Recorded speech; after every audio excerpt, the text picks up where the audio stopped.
his living room. Got it. So we sat in his living room. I watched it and was mesmerized. Was just completely mesmerized by the breakdancing and I know it was breaking, not B Street. It was breaking. I apologize. It was breaking.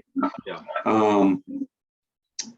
So it was that sparked my interest. Seeing the graffiti, seeing the art, seeing Blacks, Latinos, and even whites come together and be artistic and kind of just like really express themselves with dancing. And so like I remember being 12 years old, and I knew a couple dances. I knew a couple dance moves, and they were like just corny, old school little dance moves. And I remember my homie had a gig, and he was like, "Yo, I like the way you did these few dance moves. If you could just like walk the stage with me, be cool with me, and then like during the hook, do that little jig you do during the hooks." He's like, "That'd be dope." And so I remember being in like Warren, I think it was Warren, Michigan. It was somewhere in Michigan. Might have been. It was somewhere close to the border because we practiced in a small town called Wassianda. We did that, but that was like I was 12 years old, I think. And that was me and Griff. That was actually me and Griff.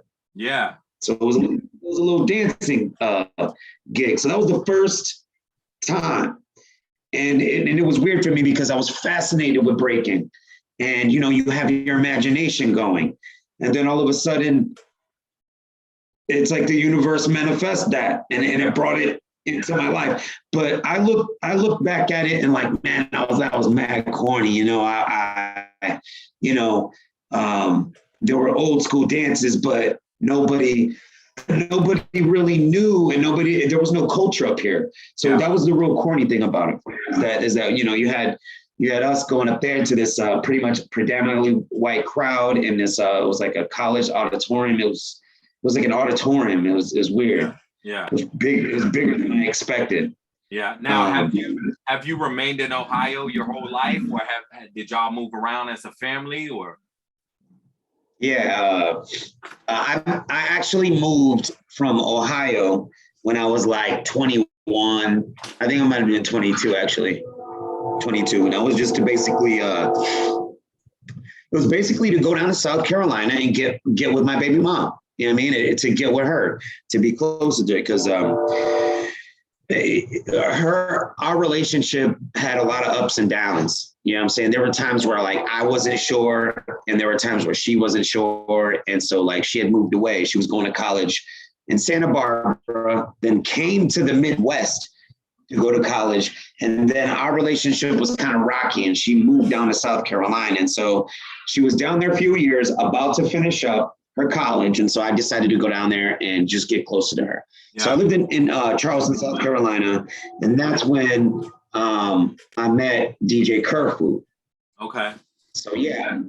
Yeah. So two things, it's kind of like a 5-degree separation type thing.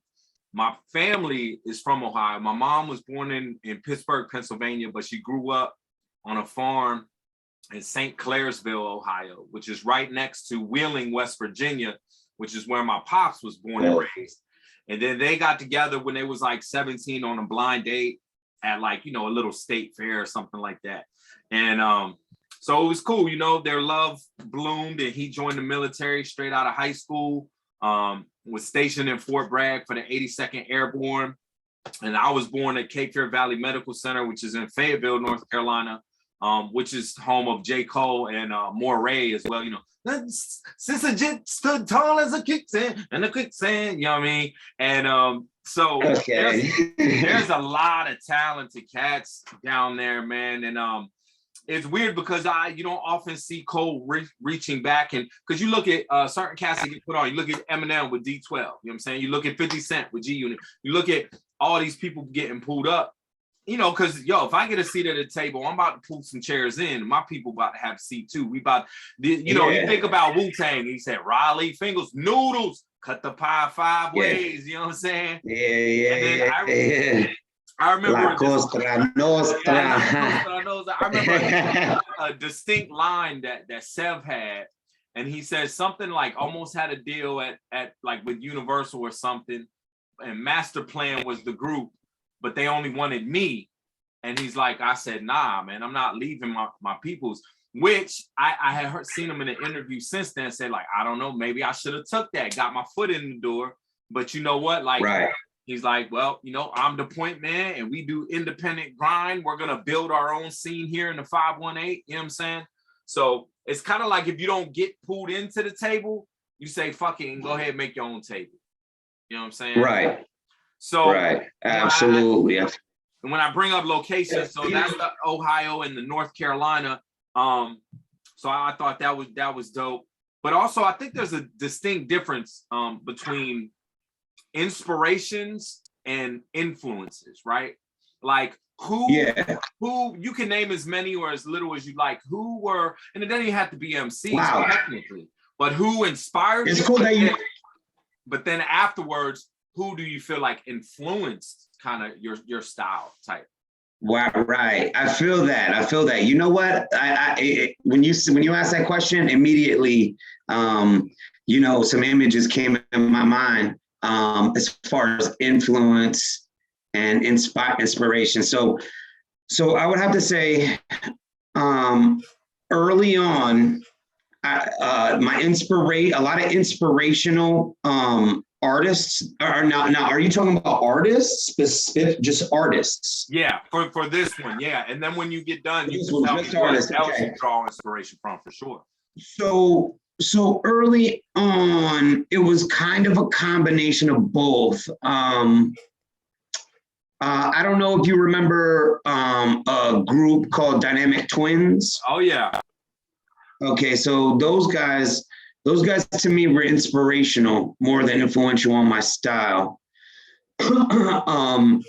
Gospel Gangsters, those guys were definitely inspirational to me, but not necessarily influential on my style. Right. And one of them just recently passed, not Chili Baby, but the other homie. Oh, man. I'm pretty sure Gospel Gangsters, because I know Chili Baby and the other dude, Chili is a little more heavy set, and the other dude's just like Cock Diesel, you know what I'm saying? But yeah. So.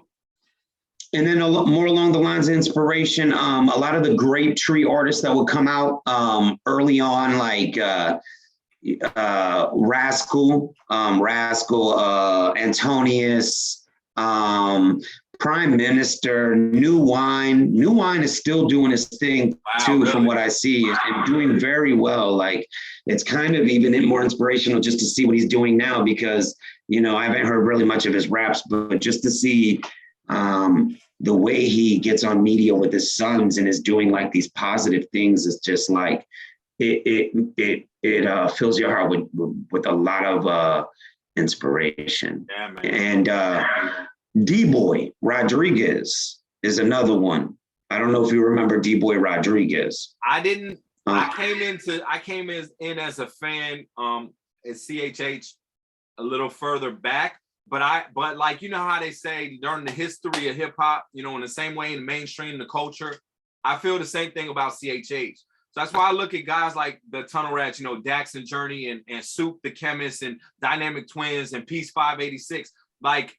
And even going further back, like Stephen Wiley and Stephen Wiley, and then like stuff like that. D-Boy, Gospel Gangsters, very inspirational, because you know that you wouldn't pattern yourself after them, because back in the day it was about originality, even in the CHH. Like, you still had to be original, you still had to come with style. But now the youngsters, it's not that important for them to be original, it seems like to me. But back in the day, that's how. Yeah, back in the day, they just didn't care. Stephen Wiley did the way he did his rhymes. Like, he was so different. You know, just, you know, stuff like that as far as the inspirational side. I'm trying to even think. You know, man. You know, there was Soup the Chemist. Wow. I want to go on the influential side now. I feel like I want to go. Yeah. So now influential, I think that where CHH began to influence my style is when we started to come across people like the Tunnel Rats, Right. and the people like Dirt from San Diego, and the Shadow of the Locust movement that he started. Oh yeah. That's when those, and then Raiders of the Lost. That was another one.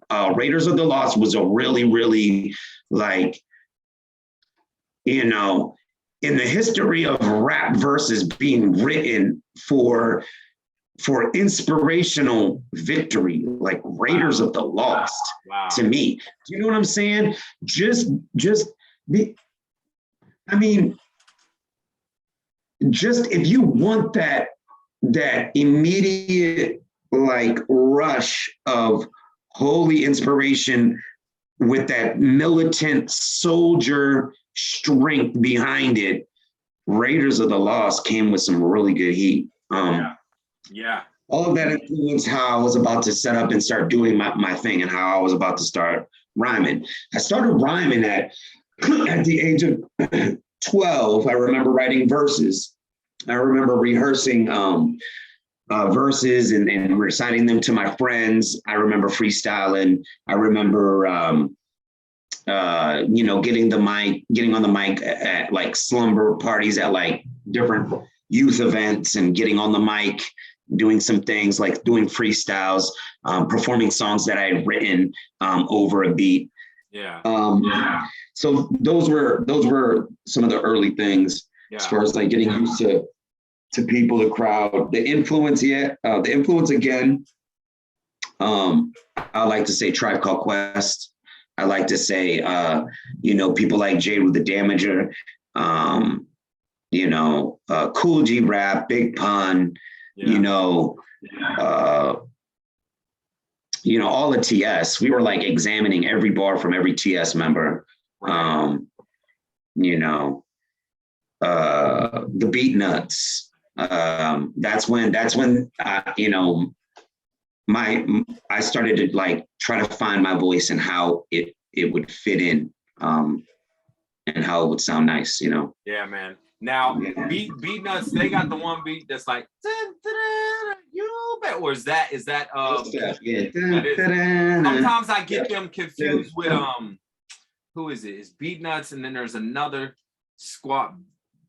Maybe there's one other squad that has kind of like a similar name that they like. You know how you got Tribe, and then you got De La Soul, and they're kind of like, you know what I mean? So it's like that with that crew.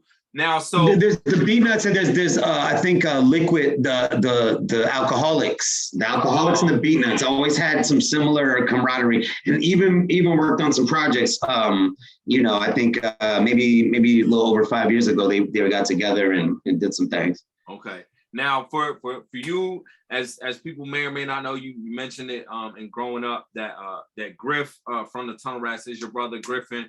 Shout out to Griff. Yeah, who's the older sibling? Yeah, that would be me, man. And I'm older by a year, by 1 year. You know what I'm saying? So now, who do you, given memory, who do you think became an MC first? Like, who were you the first to the fight, or was he? Or maybe about the same time.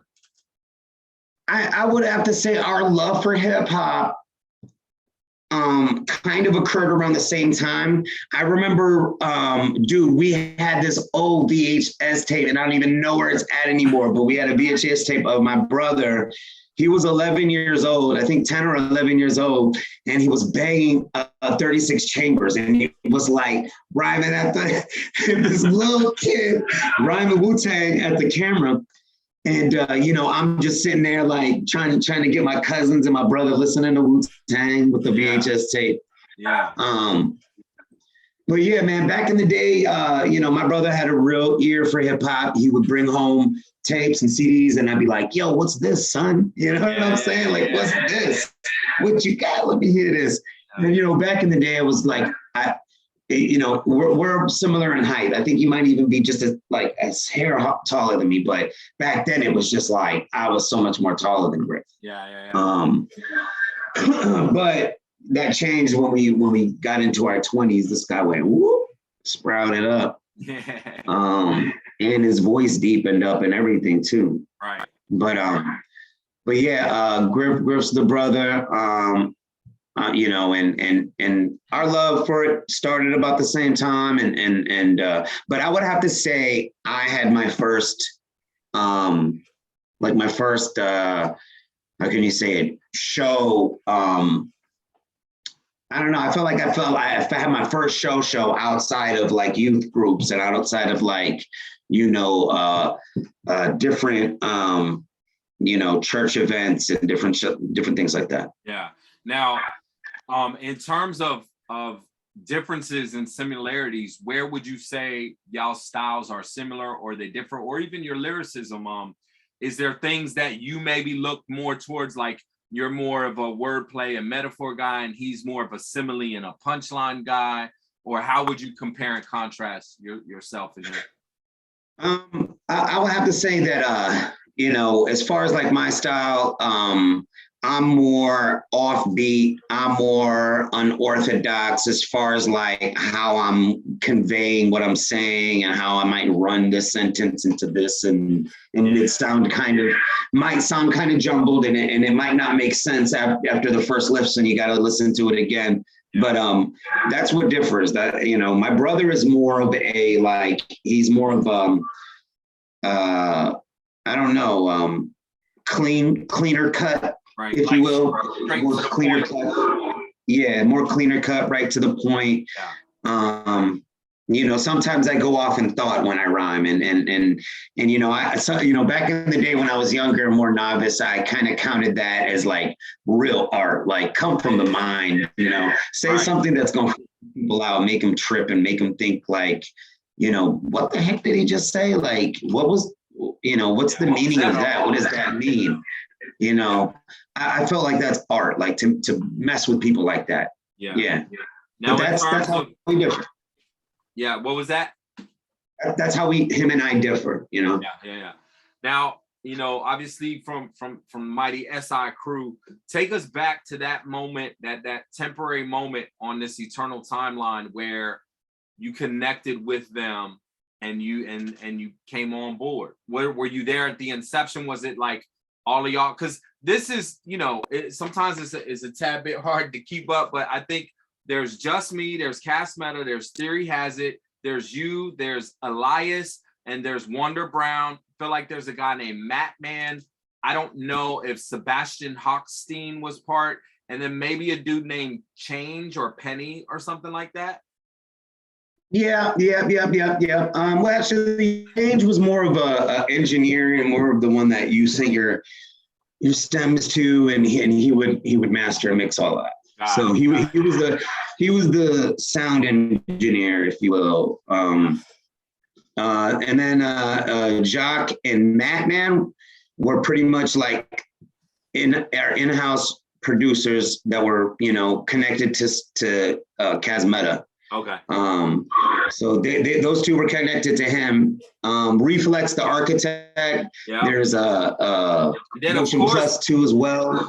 Of course, we can't forget. You know, rest in peace, y'all's man. Yeah, to the Rough Dog, Ruffian. Yeah, man. Absolutely. You know what I mean? Can't forget. Yeah. Can't forget. So I don't forget. Go ahead. I was just gonna say, so when y'all met, you know, what did that? Oh, like, yeah. Who approached you first, or what was the setting like that night or day or whatever? Yeah. Well, what happened is my brother and I, we flew out to Los Angeles. We hooked up with the TRs. Yeah. After hooking up and doing the things that we did with the TRs, those things got released and people started to hear them. Okay. It spread out all over. So my brother and I still continue to do music. And what we would do is we put music out on the internet here or there, wherever my brother had put them, and people would listen to it there too as well. Or we would send out CDs to people. So out of nowhere, I'm living in South Carolina at the time. I'm living up in an apartment complex called North Cove. It's in North Charleston, South Carolina, and it's like right by the highway, right by the big mall they got out there, the Northwoods Mall. It's kind of like in the back. And I was just hanging out, man. I think I was like writing rhymes. I was like, listening to some music to try to stay inspired. And I get a call from Kaz, like out of nowhere, a phone number. I answer it, and the dude on the line is like, "Yo, is this Mouf's phone?" And I'm like, "Yeah, man, this is Mouf. Who's this?"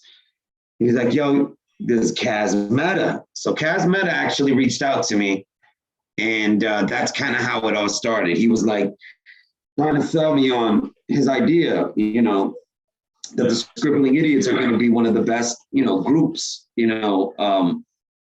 out, regardless of the CHH, we're going to be one of the best out.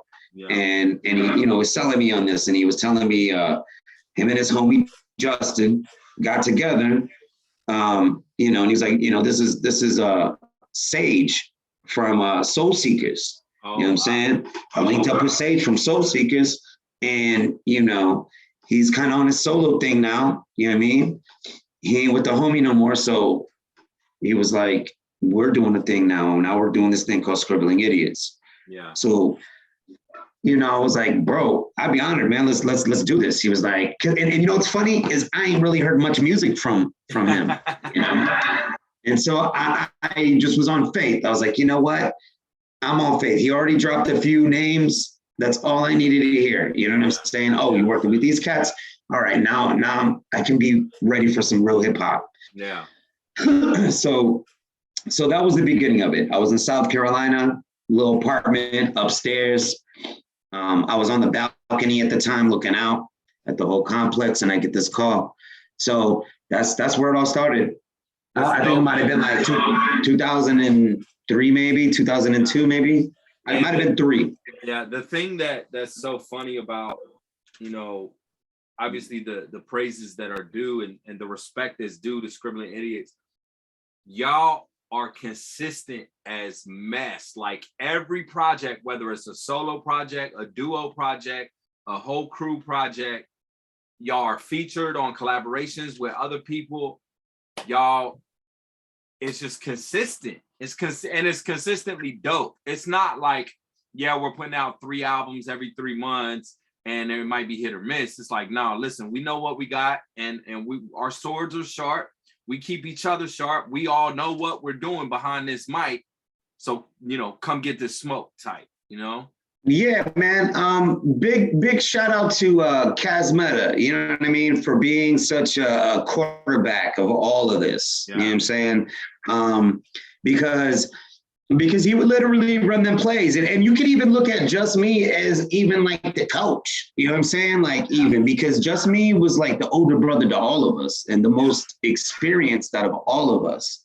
You know what I'm saying? So I looked at it as like, those the way the sound was crafted for the Idiots,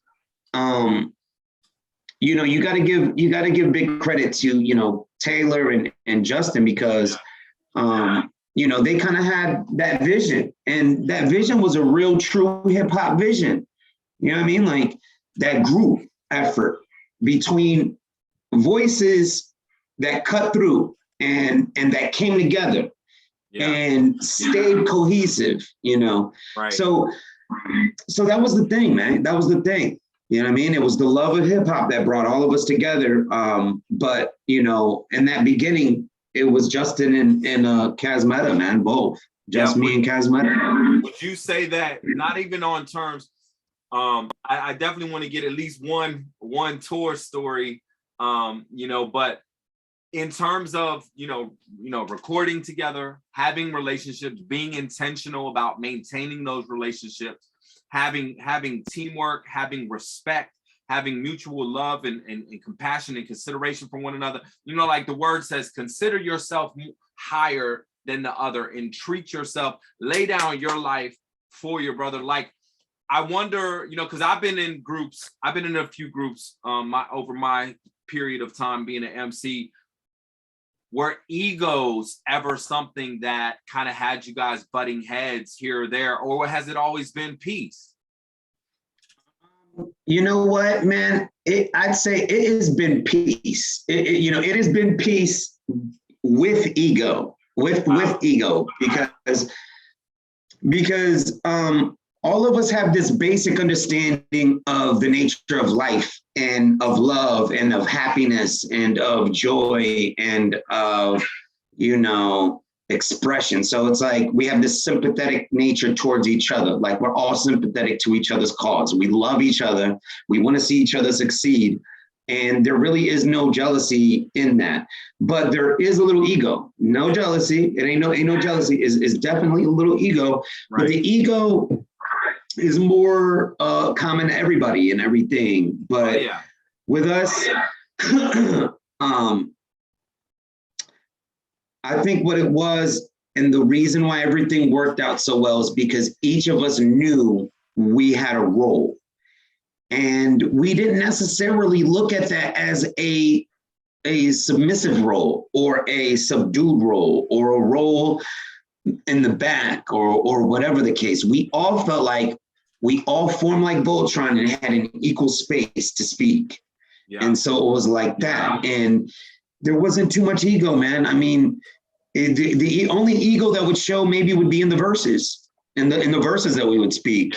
There might have been a couple. I was gonna say there might have been a couple instances on the road where maybe we got on each other's nerves, but nothing detrimental. Yeah, that's just human nature. I think Document had a from the TRs had a line that came to me right when you said, there might have been some ego on the mic, but he said, "I'm bold on the mic, but meek in my life." You know what I'm saying? And he's like, he said one thing, like he said, "Darkness and light don't mix. That's why your church gonna be empty tonight. I'm 400 pounds plus a ground rush, like a lion when I move around the sound hush." Like, crazy, but Document? Is that Document? Yeah. Yeah, he's man. But so I think the thing is, man, it's like MCing in hip hop is a braggadocio, type thing. It's a sport, you know what I mean? It can be. Yeah. It can be. And you think about to be witty is just as witty as your neighbors, just as witty as them and fit. What I didn't want to do is stick out like a sore thumb. And I felt like sometimes I did. But I mean, it is what it is. It's art, you learn from mistakes and sometimes your mistakes are solidified in art. Okay. You know what I'm saying? That's how I look at it. Yeah. Sometimes, you can have a lyrical mistake and it'll be solidified forever in the art. And I think we all have done that. I think even some of the most prolific MCs have made mistakes lyrically in art, and they just won't say it. They won't say anything because it might be a little bit embarrassing. But I think a lot of MCs have gone through that. Oh yeah. So this is what I'm gonna do. The phone went dead, so we're not on IG, but I have all of that. As you can see, potentially the Zoom is counting down. We have about a minute left here. So okay. I'm gonna cut here for the Zoom, and I want to end the recording so we have all that saved, because once the time runs out, they'll kick us off. But we're still live in the Google